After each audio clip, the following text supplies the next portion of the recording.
The broadcast is now starting. All attendees are in listen-only mode.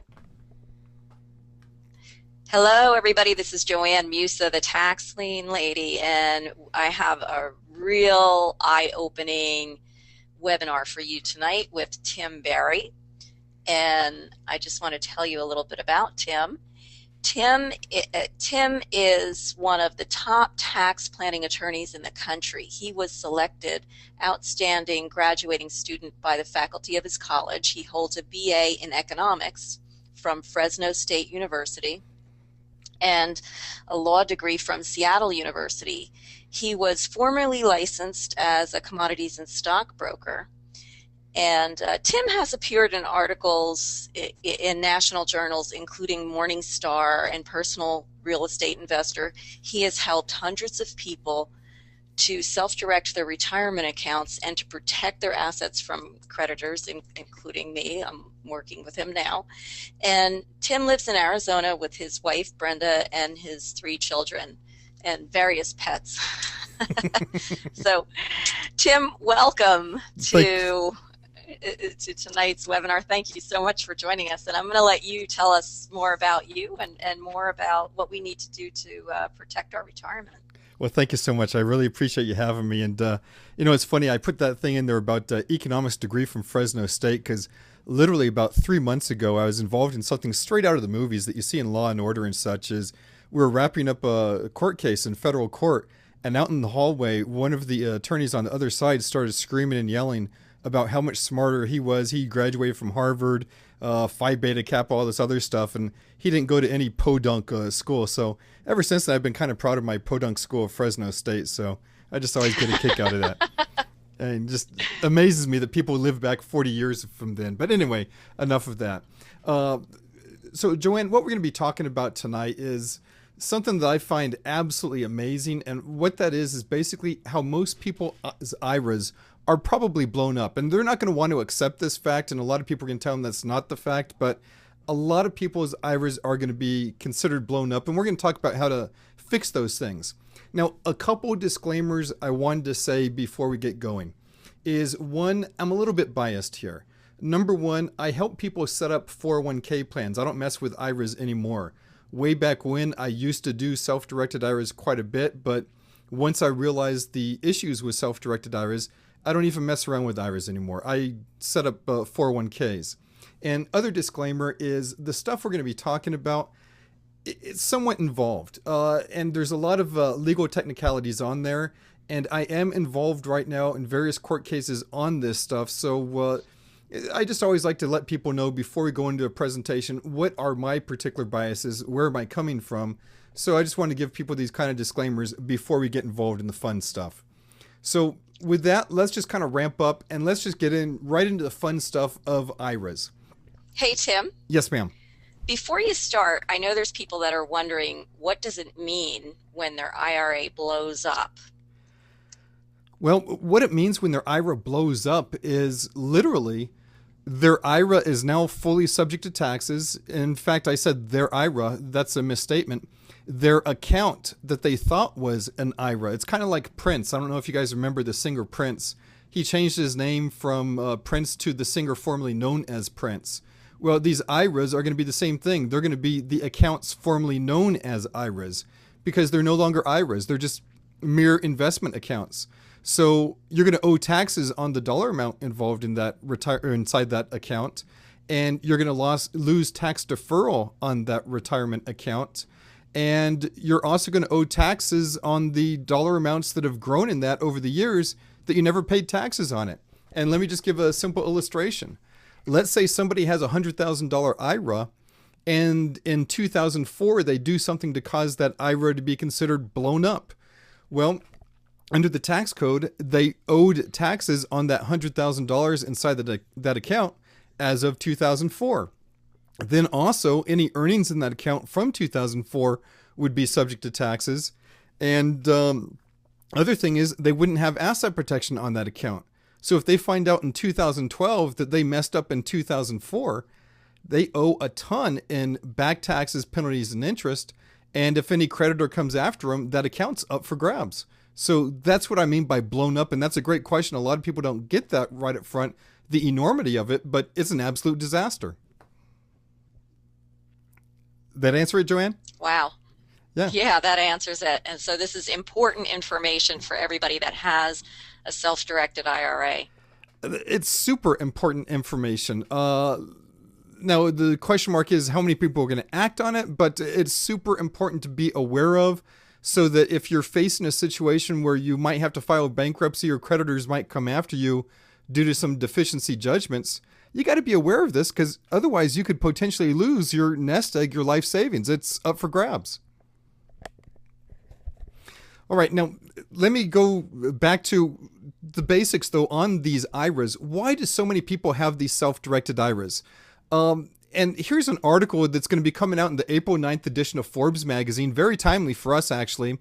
And what they were talking about is a lot of these people who were early investors in Facebook, early workers at Facebook, the ones who made billions, hundreds of millions of dollars. Evidently, a lot of these people bought that stock inside of their Roth IRA.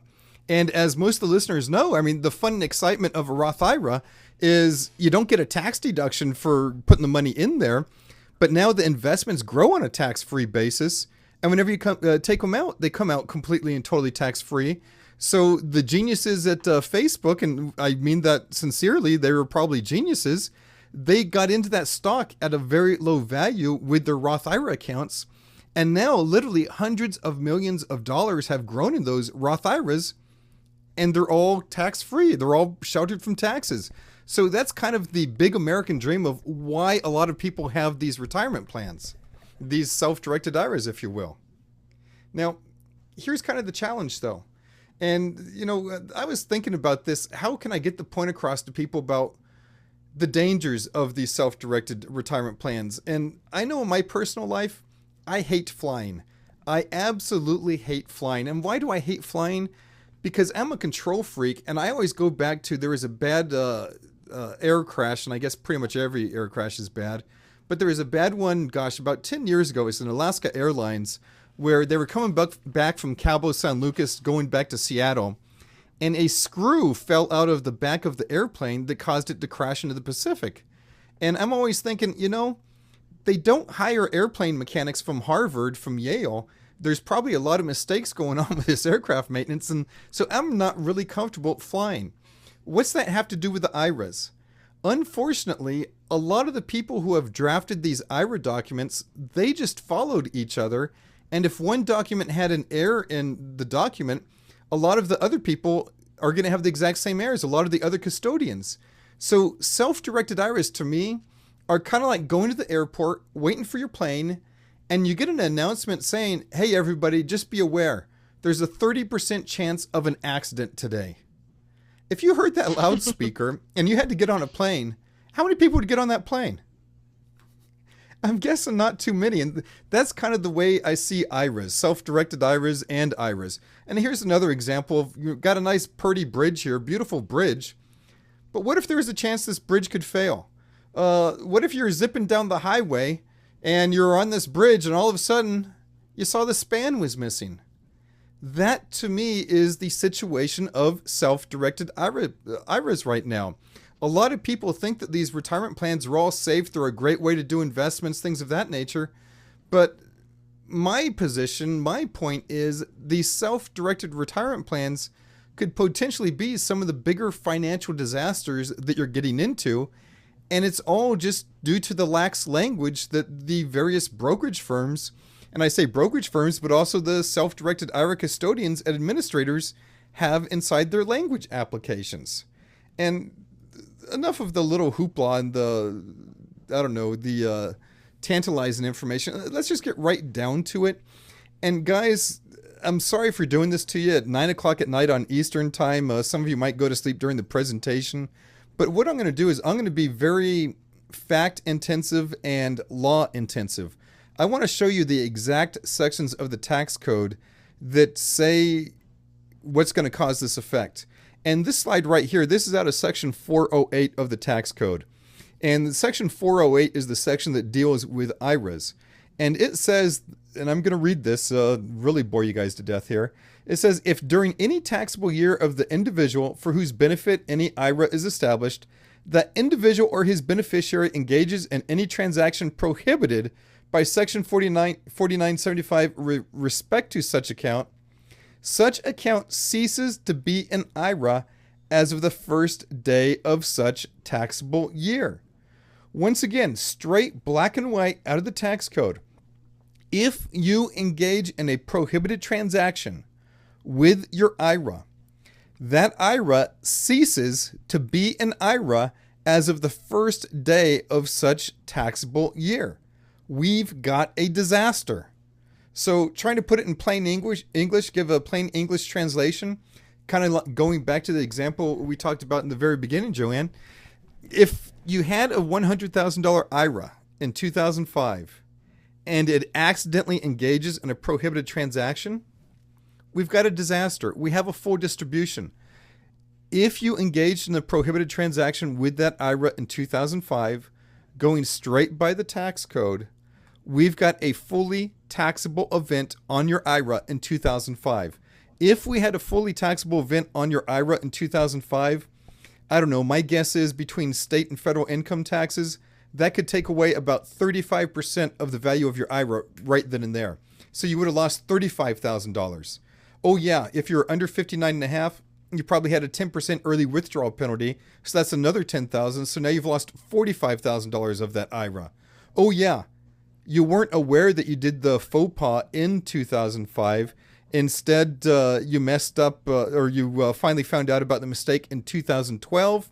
So that was a 7-year difference. And now interest and penalties have racked up all during that time. Good chance you're looking at owing about $75,000, if not more, of that initial $100,000 on your IRA just by one tiny mistake. That's the simple results of accidentally engaging in a prohibited transaction with your IRA. This is why I have started to run from doing any work with IRAs, because the challenge with an IRA is one tiny mistake and it's blown up. Just that simple. So that's the results of engaging in a prohibited transaction with your IRA. Let's now kind of shift gears and talk about, well, what the heck is this awful, horrendous thing called a prohibited transaction? Well, a couple of different things. Number one here, and this is straight out of the tax code also, section 4975 of the tax code. First thing is subsection A here, a sale or exchange or leasing of any property between a plan and a disqualified person. So a sale of exchange between you, because you'd be a disqualified person, to your retirement plan. If you sell or exchange any asset or lease any asset to your retirement plan, that's a prohibited transaction that causes a full distribution. Along the same lines, lending of money, and here's the really catchy one, or other extension of credit between a plan and a disqualified person. Pretty much everybody who does self-directed IRAs, and they do real estate investments with their self-directed IRAs, I think it's safe to say that pretty much most of the people know you cannot give a personal guarantee on the real estate. If you buy that real estate using leverage inside your IRA or your retirement plan, pretty much everybody knows you can't give a personal guarantee. Why can't you give a personal guarantee? Because if you gave a personal guarantee on that retirement plan, it's going to fall under this area of a lending of money or other extension of credit between a plan and a disqualified person. So lending of money or other extension of credit between a plan and a disqualified person causes a prohibited transaction. If you give a personal guarantee for the benefit of your retirement plan, that's an extension of credit, and that causes a prohibited transaction. Your IRA is fully blown up. Another part of the tax code, it says a sale or exchange of encumbered property. If you transfer real or personal property, so basically if you transfer anything that has a loan on it, that's going to be treated as a sale or exchange, and that's going to be treated as a prohibited transaction. Okay, let's start going into some reality. That's the law. Let's start talking about some cases that I see almost all the time. Here's a situation where we have a warranty deed. And this is where somebody is buying a property, and the person's name is Daniel, and they're buying lot 125 of Seville Parcel 2. And I'm blanking out their names because I don't want to get anybody in trouble. And by the way, whenever you buy a piece of real estate, is that public record? Yeah, anybody on the internet, they can just go onto the internet. They can go to your county recorder's office and they can just do a search.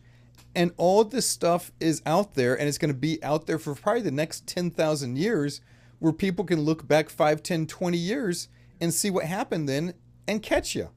So here we have a situation. We've got Daniel. He buys this property from Capital Pacific Holdings, lot 125 of Seville Parcel 2. So he purchases the property. Okay, no big deal there. So now the property is in his name, his and his wife's name. Now what's this? This is a form for a deed of trust, this security instrument. So this is the deed of trust where the lender is saying, we want you to give us a personal guarantee. Now Daniel's a reasonable guy.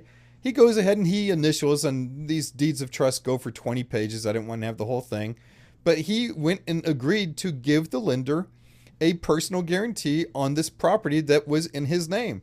What's the property? Lot 125 of Seville Parcel 2, the exact same property. Okay. Now, it starts getting exciting. One day, Daniel wakes up and he says, you know what? I want to transfer that property that's in my name and that I have a loan on it. I want to transfer it to an LLC. So Daniel transfers lot 125 of Seville Parcel 2 over to an LLC, and let's just call it the Holdings LLC. I'm keeping that name private too. And he did this back in 2003. Now, by the way, I just pulled this up yesterday, the day before yesterday. So this was a transaction that happened 9 years ago, and it was simple as could be for me to pull this up. If I know what I'm looking for, I can pull up hundreds of these things within probably 1 or 2 days. So I just wanted to show that I can pull up something that happened 9 years ago fairly easily and backtrace it and see everything that happened. Why am I emphasizing that? Because a lot of you have probably done transactions similar to this, and it happened 4 years ago, 3 years ago, 5 years ago, and you think, well, that's in the past. I don't need to worry about it. It's all over with. If it has to do with real estate, if it has to do with making a promissory note on real estate, chances are it's in a county recorder's office, and it's there for the world to see for the next 10,000 years. So getting back to our situation, Daniel transfers this property that was in his name and that he personally guaranteed a loan on it to an entity, an LLC, with the last name of Holdings. Now, I'm a curious guy, so I go to the Secretary of State and I see, okay, who is the owner of this Holdings LLC? And I think most of you are already going to jump to the punchline and guess and know. Here's the Arizona Public Access System finding things out. Who's the owner? IRA Express, I'm not sure what this Inky is, for the benefit of this Daniel individual. So, wrapping this up, what has just happened? What has just happened is Daniel went out and bought a piece of property. He got a loan on that property. He gave his personal guarantee on that loan for the property. And then he transferred that property into an LLC that was owned by his IRA. Let's do a pop quiz here. What is a prohibited transaction? Sale or exchange or leasing of any property between a plan and a disqualified person. Did Daniel enter into a sale or exchange of that property with his retirement plan? Yep, sure did. How about lending of money or other extension of credit between a plan and a disqualified person? Did he give his personal guarantee? Yep, sure did. How about he transferred property that was encumbered with a loan? Did he do that also? Yep, sure did. Does Daniel still have a valid IRA? No, he doesn't. Daniel no longer has an IRA. It's blown up. And by the way, when did it blow up? It blew up in 2003, the date that he signed the deed to transfer the property into the LLC owned by his IRA. So if the IRS were to go back into the county recorder's office and check this thing out, they would probably have one heck of a big tax hit against poor Daniel. So what were the results? His IRA is considered fully distributed. He owes taxes on the distribution from the date he signed the quitclaim, 2003. He owes interest and penalties. And here's another big one, and hardly anyone ever talks about this. Most IRAs are exempt from the claims of creditors. If you have a bank coming after you because you've got, a deficiency judgment on a loan, the banks typically cannot touch your IRA, your individual retirement account, your retirement accounts. They can't touch those in most states. If you file bankruptcy, the bankruptcy code specifically states your IRA is exempt from the claims of creditors. Now, what happened here, though? Does Daniel still have an IRA? No, he doesn't have an IRA anymore. Since he doesn't have an IRA anymore, he no longer has the asset protection, is no longer exempt from the claims of creditors, and is no longer an exempt asset in bankruptcy. Daniel is absolutely out of luck on this one. So he's kind of got the worst of both worlds. He's got one heck of a massive tax hit, and he's also lost his asset protection on that account. That's the type of challenges we're going to be talking about. Now, I know a lot of you guys, you're probably grizzled old veterans of real estate, and you're saying, Tim, thanks for nothing. This information, it's been out there for years. Everybody knows this. You can't give personal guarantees on these IRAs. That might have been the fault of one guy did something wrong or he made some mistake, but us grizzled old veterans, we know better than to do that.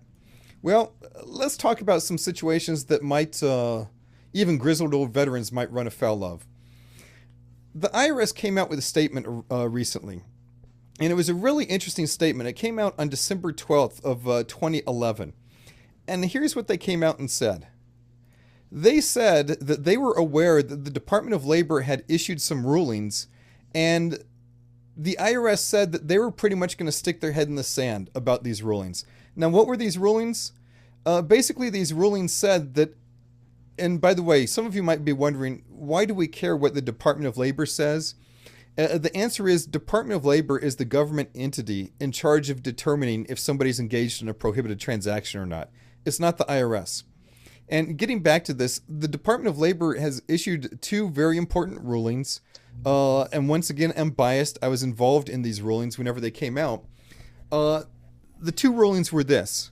One said that if anybody pledges their personal assets as collateral for the benefit of the IRA, basically gives a personal guarantee, that causes a prohibited transaction. And once again, that probably isn't a newsflash to anybody here. If you give a personal guarantee, that's considered a prohibited transaction. The other one was a question mark as to whether if somebody agrees to indemnify somebody, is that a prohibited transaction as well? And the most recent one came out on October 20th of 2011, where they said that if somebody does agree to indemnify somebody for opening up their IRA, and basically the fact pattern was a lot of brokerage firms, the fancy-dancy stock brokerage firms, they have language in there saying that somebody has to agree to indemnify them before the stock brokerage firm will open up the account. Well, and see, once again, it says if an individual IRA's owner agreement agrees to indemnify a broker, that will be considered an impermissible extension of credit. So I'm going to give you guys some homework assignments. If any of you see the word indemnify in your account paperwork for an IRA, if you have a self-directed IRA, look at your bi-direction letters. See if there's an indemnification requirement. If your self-directed custodian requires you to agree to indemnify them in order to execute the bi-direction letter, you've probably got an issue going on. If you guys have traditional IRAs, and if you look inside your traditional IRA paperwork, and it says that it has the word indemnify or security for indebtedness, you probably got an issue going on. Now, what's the IRS's position with this? Well, we got our good friends at the IRS. They're sticking their heads in the sand. In that exact same announcement, they said the IRS, for right now, is going to ignore that. The IRS is not going to treat these accounts as distributed upon an audit. So the IRS doesn't want to have anything to do with this. They're saying they're waiting for further information from the Department of Labor. They're waiting for further guidance from the Department of Labor. Now, here's the interesting thing, though. Whenever somebody is attacked by creditors And the creditors now say, what assets do you have? And they list that they have an IRA. And the creditors now say, oh, yeah, we've heard about those IRAs. They're all blown up. Here, we can prove your IRA is blown up. Here's your account paperwork where you agreed to indemnify it. Mr. and Mrs. Judge at the state court, Mr. and Mrs. Judge at the federal court, they violated this rule. Can we have these assets? Now, if the judge looks at it and determines that that rule or that law has been violated, those assets are probably going. The IRS has nothing to do with it. The IRS's role is strictly to enforce the tax code. Now, in this interesting situation, they're coming out and saying they're not going to enforce it until the Department of Labor comes along. So they basically pass the buck. But there's a lot of people out there looking at this IRS announcement saying, okay, we're all saved. Au contraire, IRS is just saying they're waiting until further guidance from the Department of Labor. And the really ironic thing is, in a similar situation, it took the Department of Labor, 10 years to come out with guidance on one issue. So it's going to be interesting to see how fast the Department of Labor comes out with something and what the IRS does. And once again, the IRS is bound by the Department of Labor's determinations. Now, other thing about this was released on 12/12/11. What do you think the various brokerage firms and, anybody with IRAs, the IRA custodians are doing? Do you think they've cleaned up their language? Well, take a look at this. This is an IRA account app from a big brokerage house. Security for indebtedness. All securities, options, credits, blah, blah, blah, blah, blah, blah. Bunch of legalese and boilerplate. But basically they're saying, if you want to open up an IRA with us, you have to give us a personal guarantee of all your other securities you have with us. And the amazing part is, I don't know how good your screens are here. In fact, let's try to move this here. This document was generated 1/12. So it was generated after this announcement was issued by the IRS. So what you have here is a case where a lot of custodians are thinking, you know what? We don't care. We're banking on the IRS not doing anything because the IRS says they're not going to do anything until the Department of Labor comes out. And surely IRS isn't going to allow this to happen. Well, let's talk about the possibilities of what could happen. Here's a court case from the Eastern District of Tennessee. It's a bankruptcy court case. And here's what kind of the bottom line was on this bankruptcy court case. And let me give you some background. Background was somebody filed bankruptcy in Tennessee.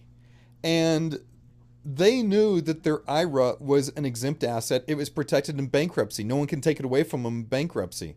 So they go into bankruptcy knowing that their nest egg, their retirement plan, is safe and protected. Now they go to court. Now the bankruptcy trustee says, oh, you got an IRA? Let me see the account paperwork on that IRA. Oh yeah, look right here. You agreed to indemnify them. You agreed to give them security. You agreed to give them a lien on your assets. You agreed to give them a personal guarantee. Fill in the blank. The bottom line is the judge looked at the paperwork and the judge said, you know what? And guys, I can't pronounce certain words here. So if I blow this word, please excuse me. I promise I graduated kindergarten.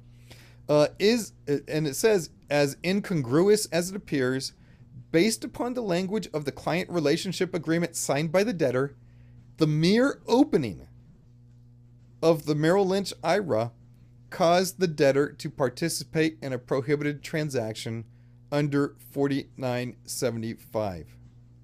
Once again, the judge says, as crazy as it appears, based upon the language of the client relationship agreement signed by the debtor, the mere opening of the Merrill Lynch IRA caused the debtor to participate in a prohibited transaction under 4975. Now, you guys are all experts. What happens if an IRA engages in a prohibited transaction? It's blown up. So this poor debtor lost his retirement plan. Oh, and by the way, one of the things I hear from almost everybody I talk to is saying, you know what, Tim? You know, it's interesting you're bringing up these arguments, really fascinating stuff, but, you know, you're just one guy out in Phoenix, and what do you really know? Merrill Lynch has a lot of high-powered attorneys, a bunch of New York guys in high office towers. These guys know the law. We think you're a bright guy, but you don't know the law as well as they do. What happened here? The mere opening of the Merrill Lynch IRA cause the debtor to participate in a prohibited transaction under 4975. Now stop and think about this. This guy lost his IRA. This guy lost his retirement funds. And now also, since it was determined that the IRA was considered distributed, what else has happened to the guy? He now owes back taxes, penalties, and interest, but he doesn't even have that IRA to pay the taxes anymore. So this guy filed bankruptcy, presumably because he wasn't doing too well. He lost his nest egg, and now he doesn't even have a dime of that retirement plan to make payments to the IRS. This is the challenge that a lot of you are facing. A very high percentage of you have probably signed paperwork that said you agreed to indemnify the custodian if your investment goes south. You agreed to indemnify the custodian if something goes wrong. You give a personal guarantee of your assets in order to open up the account. If you look over your account paperwork, I can almost guarantee that a lot of you have done that. If you have done that, oh, and by the way, a lot of you are going to come back and say, but hold it here. The IRS has already said they're just going to ignore this issue. You're right, the IRS is going to ignore this issue right now, but that doesn't mean the rest of the judicial system is. This is a law, and the rest of the judicial system is going to keep on rolling. They don't care what the IRS is going to say. And actually, to make things even a little bit more confusing, the IRS said they're going to ignore the issue provided there has been no execution or other enforcement pursuant to the agreement against the assets of the IRA. And that's fancy language for saying they're going to ignore the issue so long as that person's IRA wasn't taken away due to the bad language. Well, what happened to the guy over in Tennessee? His IRA was taken away. So, according to the IRS's own announcement, they're going to ignore the issue until someone loses their IRA. They're going to crack down on the person. By the way, is that probably one of the stupid policies you've ever heard on the face of the earth? They're going to ignore the issue until someone loses their IRA, and then they're going to kick the guy who's lying down. It's absolute insanity. This is the challenge that's facing your retirement accounts right now. This is the challenge that's facing your retirement plan accounts right now. Most IRA applications fail the Department of Labor requirements. They run afoul of this language that the Department of Labor says causes a prohibited transaction. Let me give you an example. Back in May or June of last year, had a client who wanted to roll over $1 million IRA. And I was going to get paid rather handsomely if I could help them roll over that $1 million IRA. I could not find a custodian, a brokerage firm, or whoever that I could in good faith roll that money to without there being some violation of those Department of Labor rules. Very, very, very few custodians will allow that. Very, very few custodians have language that does not run afoul of these Department of Labor requirements. Once again, just the mere act of signing that account paperwork, if it runs afoul of the Department of Labor requirements, it causes the IRA to be fully taxable and fully distributed. Joanne at the very beginning says, what's it mean to be fully distributed? Well, once again, you've got a fully taxable event and you owe back taxes, penalties, and interest on the money that you never paid taxes because you didn't know anything is wrong. Because after all, what did you do wrong? Absolutely nothing. You were just believing that your brokerage firm, that your custodian knew what they're doing, and it come to find out they really didn't have a clue. And once again, the IRS on something as big as this issue is just sticking their head in the sand. You would think they'd be more proactive and say, hey, guys, we understand we got a big issue. No one has anything to worry about. We're going to take care of it. But they're not. They're sticking their head in the sand. And once again, one bankruptcy court has already decided that the Merrill Lynch IRA is no longer an IRA and thus not exempt. If I lived in Tennessee and if I had a Merrill Lynch account, or if I ever had a Merrill Lynch account, I'd be awfully afraid right now. And that kind of brings up a point. I said if I had or ever had a Merrill Lynch account. Stop and think about this. Once your IRA is blown up, It's blown up. It can't be an IRA again without taking further steps. So that means if I blew up my IRA in 2003, and then in 2007 I moved it to a custodian that doesn't have this problem, I didn't fix the problem just by moving it to a custodian that doesn't have the problem. It blew up in 2003 and it stayed blown up in 2007 whenever I transferred it to the other custodian. And the real bad thing is I've probably doubled down on my penalties and the error I committed whenever I transferred it to the new custodian in 2007, because the tax code says if you make a contribution to an IRA and that contribution exceeds the contribution limits of a whopping $5,000 or so, you're going to be hit with a penalty tax of 6% a year.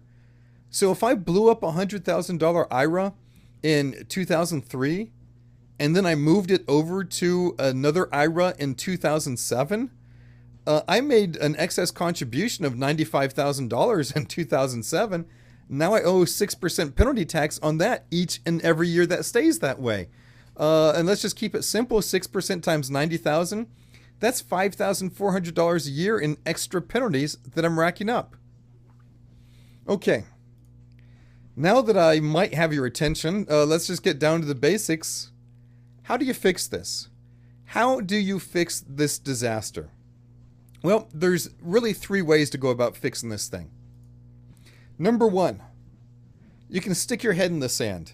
And quite honestly, this is probably the option most people are going to be taking. You can stick your head in the sand and hope you don't have an event that involves creditors. Hope you don't have an event that involves bankruptcy. And if you do have an event that involves creditors and bankruptcy, you just got to hope that the opposing counsel isn't bright, isn't aware of the situation. So plan A, stick your head in the sand. Just ignore it. Just hope it goes away. Plan B, and we're going to be talking about this in a lot more detail. You set up a 401k plan. You move the assets from an IRA to a 401k plan. A couple points here. 1, this isn't going to apply to all of you. This only applies to people that have a valid business. So you would have to have a valid business, and it can be a sole proprietorship, it can be an LLC, it can be whatever, but you move the assets to the 401k plan. Now, some of you might be saying, well, gosh, how's that going to fix the problem? If it's blown up, I thought you said if I move it over to an IRA, I'm making an excess contribution. Well, with the IRS's current stance, they're saying they're treating these IRAs as if there hasn't been a taxable event.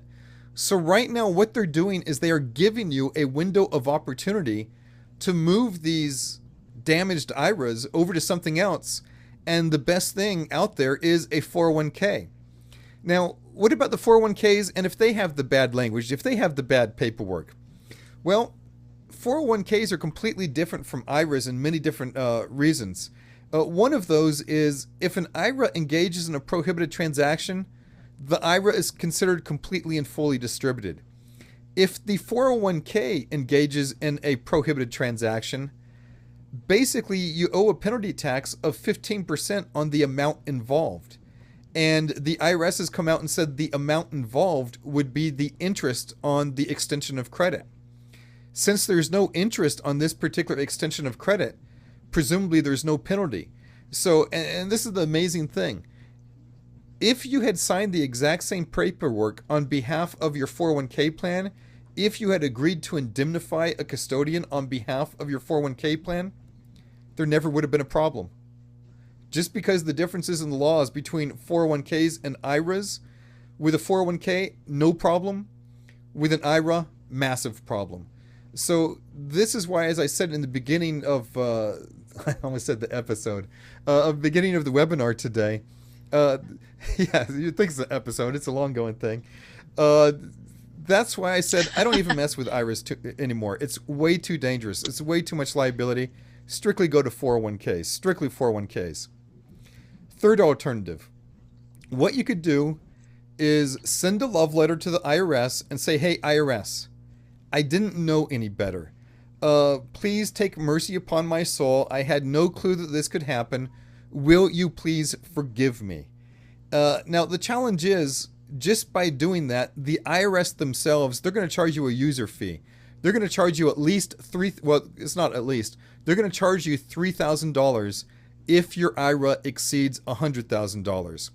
And the user fees go between $500 and $3,000. It's $500 if the account, I think if it's less than $50,000. If it's between $50,000 and $100,000, I think the user fee is $1,000. And if it's over $100,000, they're going to charge you $3,000. What course of action should you take? Well, I arranged the courses of action kind of in degrees of certainty. The worst thing you can do, but unfortunately probably the most common thing, which everyone's going to do, is stick your head in the sand, not do a single thing. Second best thing is start moving the assets over to a 401k. Now, once again, there's only a window of opportunity right now based upon the IRS's, they're sticking their head in the sand of time to move assets to the 401k, and there's still going to be some question marks there, quite honestly. Safest thing you could do is send off to the IRS and say, IRS, I didn't mean to do this. Will you please forgive me? So safest is Plan C. Next safest, Plan B. Worst thing you can possibly do, Plan A. All right. Let's go into the 401ks. Hey, Tim. Yes, ma'am. Before you go into the 401ks, which I'm really anxious to hear about because I've been hearing about solo 401ks for a while, the three solutions that you just went over, that last one where you write a note to the IRS, I mean, is that all you have to do? Just say, please forgive me, or do you still have to move that money over into another account? Oh, fantastic point. Thanks for bringing that up. I tend to skip over things at times. There's a certain procedure of that, please forgive me. I'm giving it a 50,000 foot overview. There's a formal process you have to go through. And as part of that formal process, you have to show that you had no clue that signing that language was bad, which I think everybody could agree on. Then you have to show that you never did anything bad with your IRA in the meantime, which I think most people could show also. Then you have to show that you did, in fact, move the assets over to a valid retirement account. And a 401k could be that valid retirement account as well. Okay, now I know people that, you went over that really quick. I know people are going to have questions about that, but I just want everybody to know that we are going to actually, at the conference at April 14th, Tim was going to be there in person, but he can't show up in person. He is going to show up by webinar or through Skype, and we can go over, is that one of the things we can go over, Tim, the specific step-by-step procedures that people have to do to protect the money in their retirement account? Absolutely. In fact, Joanne, I'm going to do one better than that. Yes, I'm going to show up via wonderful technology, Skype. Hopefully we can do questions and answers and go through people's situations. But also, here's my commitment. Guys, it's my way of apologizing to Joanne for not showing up there. What I'm going to do is I'm going to create an interactive CD. And it's going to have a number of different presentations on it in regards to self-directed retirement plans. And also, I didn't even think of it before, but I will add on, what are the actual steps? Whenever you write your love letter to the IRS, what are the actual steps of writing that love letter to the IRS? What are the requirements of that? So I'll even go through step by step on that, and we'll have that on the interactive CD as well. Oh, great. Okay. All right, let's go on to the 401ks. Got it. No other questions? Feel free to ask questions. Well, we do have a lot of questions, but I don't know if we'll be able to answer them tonight. So you've already answered a couple of them through the presentation. So let's go ahead and let you finish the presentation. And the questions you can always handle at the seminar. More than happy to handle them at the seminar. Okay, so let's go on to 401ks. And Joanne, as we have any questions here, stop me if you have any that you want to ask. So okay, what are great. these personal what are these personal 401ks? I think they're the best thing since sliced bread out there. And I wish I'd have realized how easy they were to work with years ago, but alas, it took me a while. Personal 401k. First requirement on these personal 401ks, you have to have a valid business. You have to have a valid business in order to set up and create one of these 401k plans. If you have a sole proprietorship, that's a valid business. If you have an LLC that's transacting business, that's a business. If you have a partnership, a corporation, a C corporation, an S corporation, that's a business. If you work for IBM during the day, a company during the day, but then you have your own home-based business that you work for at night, that's a business. You can be a participant in the big company's 401k, and you can set up your own 401k plan as well. So first requirement is that you have a valid business in order to set up the 401k. Now, what are some other neat things about these 401ks? Hey, Tim. You can get up to... Yes, ma'am. I'm sorry to interrupt you. I do have a question about that. If you have a SEP IRA, does that mean that you have the qualifications to have a 401k? That was an excellent point, actually. Yeah, if you qualify to set up a SEP, you qualify to set up a 401k. Great. And I have never thought of it in those terms, but that's just a very easy way of figuring out if you qualify or not. Well, that's good news. Okay. Both my husband and I, we both have SEP IRAs. Well, and that's another fantastic part about the 401k. You said both your husband and you have SEP IRAs. And this is a big question I get hit by with a lot of people. They say, hey, Tim, husband and wife, we both have IRAs. Can we combine those IRA assets to do some joint investments? And that is a very, very gray area. And I typically tell people don't do it because the first letter of IRA stands for individual. And so it's just a gray area about combining assets with IRAs, families' assets with IRAs. And the better way is a 401k. These things were designed to combine people's assets and make the assets together. So now you guys could roll your SEPs into the exact same 401k plan, wipe out 2 sets of annual fees, wipe out 2 fees for setting up separate self-directed IRAs, and you just do it all through your 401k. Great. So once again, with these 401ks, you get some pretty darn big tax deductions. And, you know, if you work your cards right, you could actually move $50,000 a year into a Roth account of the 401k as well. I'm constantly hearing people talking about, boy, I wish I could put more money into my Roth. I wish I could put more money into my Roth. Well, with this personal 401k, it's the way you could do it. You could put up to $50,000 for each participant into the Roth account. Then once it's inside there, it grows tax-free. So you got your tax-free growth inside of that 401k plan. And here's the other big one. The 401ks, even if they sign this bad account language, which few 401ks have this bad language, they've got asset protection. They're protected. I think every single state in the land says assets inside of a qualified retirement plan, a 401k plan, are exempt from the claims of creditors. I know bankruptcy, 401k assets are exempt from the claims of creditors. So they're a fantastic solution. You get these massive tax deductions if you want them. You can get tax-free growth, and you can get asset protection on the account as well. And this slide just says that, you know, so many people have been led to the belief that only large companies can set up the 401. Au contraire. Even if you got a business where you're sitting on the beach drinking whatever that beer people drink on the beach is, Coronas. Corona, you're allowed to set up a 401k, even if you're a sole proprietor. No challenge whatsoever. Other big benefit of 401ks, and I can't overemphasize this. Real estate agents, I've seen so many real estate agents that in the boom years, whenever they were knocking it out of the ballpark, they put a lot of money inside their retirement plans.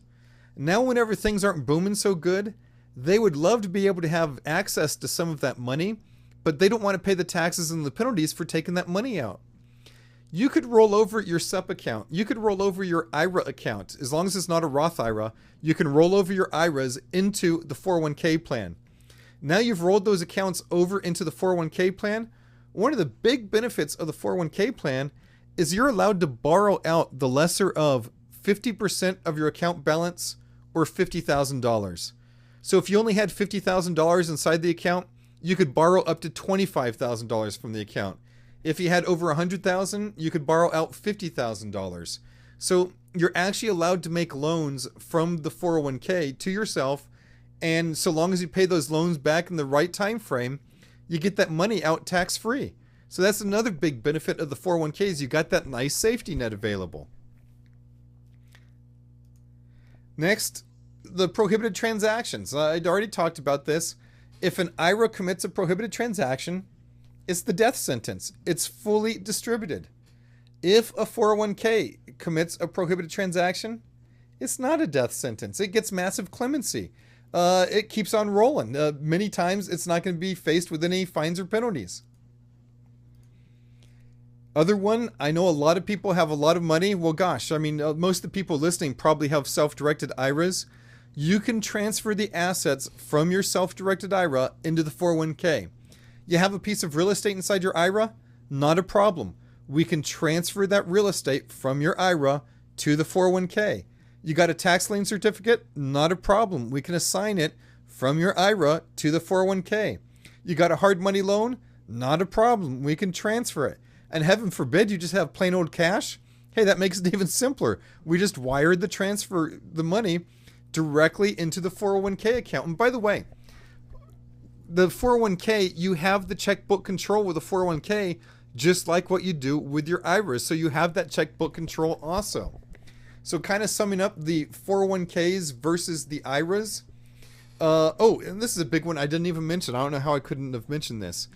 With an IRA, there's something called debt financed income. And that means that if you engage in a leveraged transaction with your IRA on real estate and you make a profit on that leveraged transaction, your IRA, even your Roth IRA, has to pay taxes on the profits generated.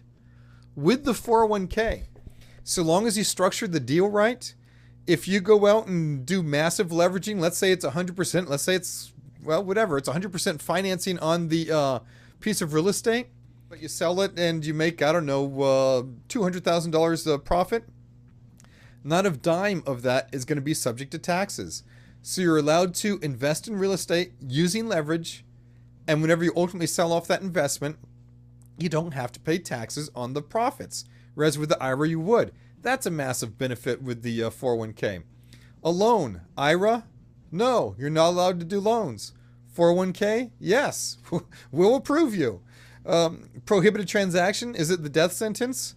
Yes with the IRA. 401ks? No. Easy reporting? Yes with the IRA, because basically your custodian does everything. And here's a mind blower. The 401k, so long as you don't commit any bad stuff with the 401k, but for the most part, if the assets of the 401k are less than $250,000, there's no reporting involved whatsoever. Can you roll over assets into an IRA? Yes. Can you roll over IRA assets into a 401k? This is yes, but what I meant was, can you roll over a Roth IRA into a 401k? You can't roll a Roth IRA in, but you can roll traditional IRA money into a 401k. So that kind of sums up the IRAs versus 401s. And just summing up the entire presentation, by the way, you want more info? Joanne's going to be having this conference. It's going to be a fantastic conference. Go to this website, taxlienlady.com/conference, and there's going to be more info on the conference. I'll be showing up digitally, electronically, and I'm going to be more than happy to answer your questions that you might have from tonight's event. And once again, just by showing up, you're going to get a CD, an interactive CD, that's going to be explaining a lot of the stuff we talked about tonight, a lot more information, and also we'll have a step-by-step process on how you can file that forgiveness letter with the IRS. And so summing up tonight's information, if you have an IRA, you've probably got a big disaster on your hands. You've probably violated the language of the Department of Labor. You've probably agreed to indemnify your custodian. I was going to say go home tonight, but most of you are already home. If you still have your account paperwork, look for that account paperwork and see if you see the word indemnify in that paperwork. If you don't have it, ask your custodian for that paperwork. See if you see the word indemnify. See if you see the word lien. See if you see the word indebtedness. Those are giveaways for you've probably got bad account paperwork. If you've got bad account paperwork, you've got three choices facing you. Number one, you can stick your head in the sand and hope that nothing ever happens and you don't get caught. Probably not the best course, but that's probably the one most people are going to take. Number two, you can transfer the assets to a valid retirement plan. Probably the best valid retirement plan to transfer the assets to is a 401k.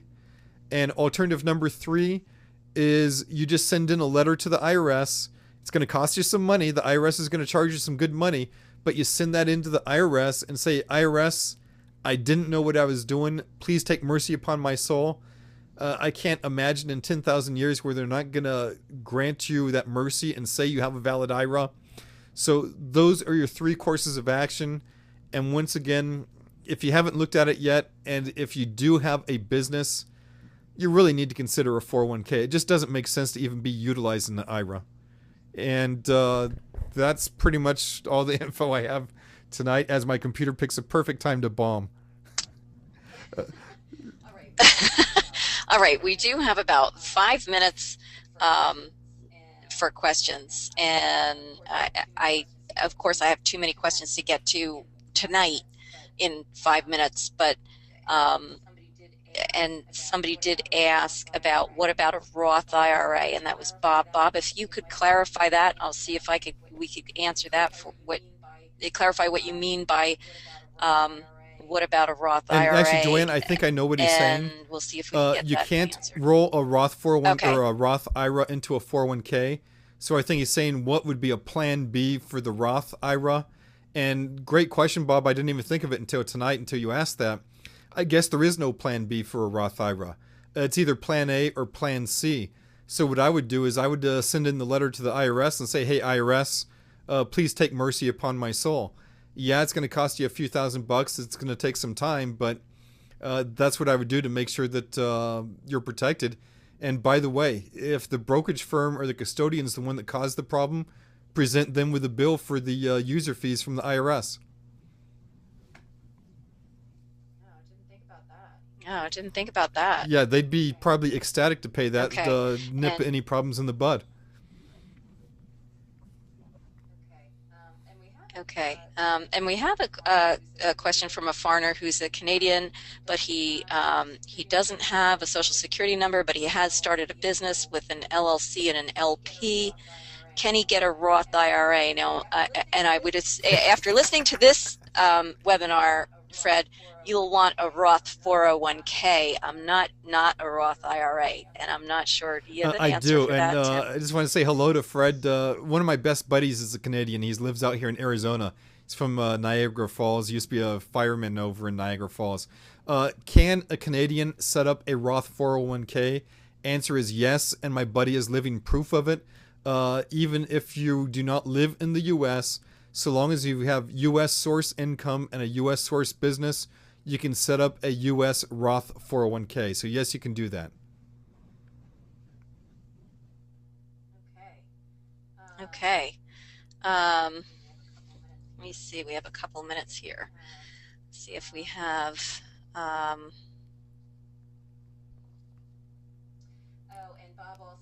Oh, and Bob also asked, there's no Roth 401k.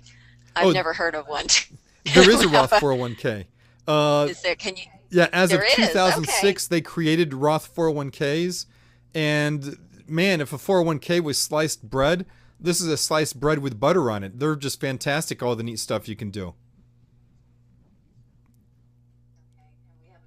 Okay, and we have another question from Al. Can you reclassify the Roth to, I'm not sure, maybe Yeah. you know what this means, Tim. Can you reclassify the Roth to taxable IRA, then roll into a Absolutely. That's a 401k? great solution for a lot of people, and we've done that for a lot of people. So if you do have a okay. Roth IRA, and let me try to translate. All right, very If you good. do have a Roth IRA and you just recently did that, you can reclassify it back to a traditional IRA, and then you roll over the traditional IRA over to the 401k. And now, as if that wasn't complicated enough, once you roll that over into the traditional 401k, you can then convert it from the traditional 401k to the Roth 401k, and you end up at the exact same place you were, but you have a heck of a lot more protection. Okay, and if anybody has more questions, or you're confused, or you want to know what to do in your particular situation, come to the conference and you'll get more information at the conference. You'll also get the interactive CD that Tim is talking about. Okay, now the conference is in the Northeast. Not all of you are going to be able to get there. So Tim, why don't you tell them how to get in contact with Easiest way to get in contact with me, I guess, is email Tim at IRAideas.com. Once again, Tim at IRAideas.com. Or my direct line is 602-652-2875. Once again, 602-652-2875. Okay, I want to thank everybody for joining us tonight, and I want to thank you, Tim, very much for this call.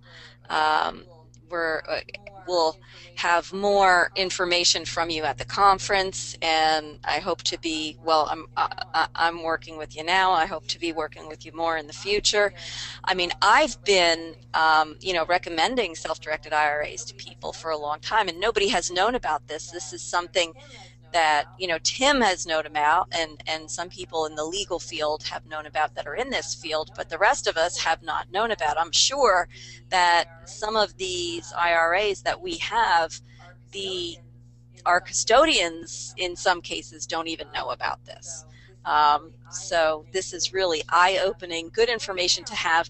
And right now, you don't have to really worry about it until you're sued. The problem is, in our society, what alerted me, the scary part of this is that the IRS is saying, well, we're not going to worry about it unless you're sued, unless somebody else worries about it, then we're going to come after you. So the problem is, in our society, we live in a society where it's so easy to get sued. And recently something happened in my private life that to my family, that I had to worry about it. So, which is why I was concerned about this information and wanted all my subscribers to have it as well.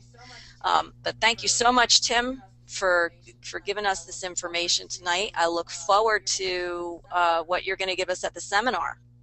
Well, thank you so much for having me, and look forward to being there as well, and putting out some good information on the CD as well.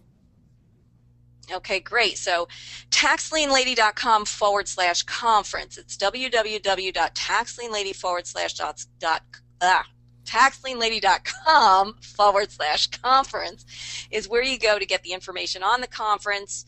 It's here in the Northeast at Shawnee-on-the-Delaware, Pennsylvania, minutes from New Jersey, New York, Connecticut, a couple of hours from Philadelphia, and all the travel information, the airports, and the hotel information is there on the conference page. If you can join us, we'd love to have you. And if you can't join us and you want more information from Tim, he gave his email address and his phone number, and we will have, Tim has recorded this for us, and I will have a recording for everybody too. So good night, everybody, and happy and prosperous investing. The organizer has ended the session, and this call will be disconnected. Goodbye.